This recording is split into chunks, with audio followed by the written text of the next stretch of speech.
In the 17th year of Pekah, the son of Remaliah, Ahaz, the son of Jotham, king of Judah, began to reign.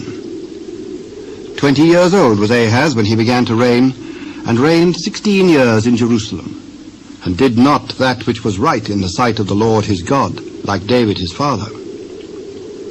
But he walked in the way of the kings of Israel, yea, and made his son to pass through the fire, according to the abominations of the heathen, whom the Lord cast out from before the children of Israel. And he sacrificed and burnt incense in the high places, and on the hills, and under every green tree. Then Rezin, king of Syria, and Pekah, son of Remaliah, king of Israel, came up to Jerusalem to war, and they besieged Ahaz, but could not overcome him. At that time Rezin, king of Syria, recovered Elath to Syria, and drave the Jews from Elath. And the Syrians came to Elath, and dwelt there unto this day. So Ahaz sent messengers to Tiglath-Pileser, king of Assyria, saying, I am thy servant and thy son. Come up and save me out of the hand of the king of Syria, and out of the hand of the king of Israel, which rise up against me. And Ahaz took the silver and gold that was found in the house of the Lord, and in the treasures of the king's house, and sent it for a present to the king of Assyria. And the king of Assyria hearkened unto him. For the king of Assyria went up against Damascus, and took it, and carried the people of it captive to Kir, and slew Rezin. And King Ahaz went to Damascus to meet Tiglath-Pileser, king of Assyria, and saw an altar that was at Damascus. And King Ahaz sent to Urijah the priest the fashion of the altar and the pattern of it, according to all the workmanship thereof.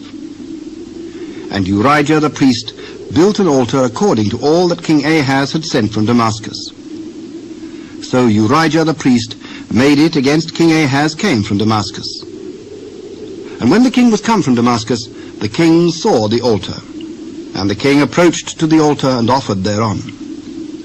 And he burnt his burnt offering and his meat offering, and poured his drink offering, and sprinkled the blood of his peace offerings upon the altar. And he brought also the brazen altar which was before the Lord from the forefront of the house, from between the altar and the house of the Lord, and put it on the north side of the altar.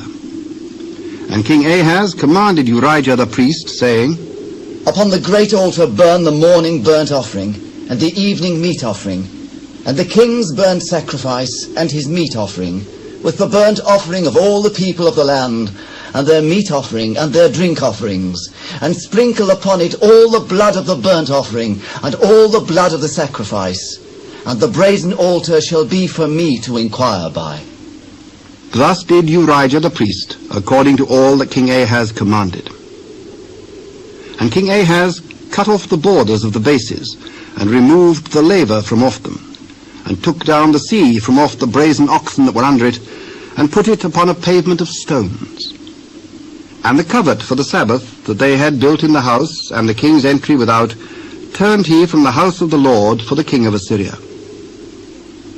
Now the rest of the acts of Ahaz which he did, are they not written in the book of the Chronicles of the kings of Judah?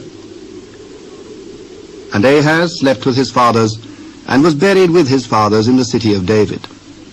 And Hezekiah his son reigned in his stead.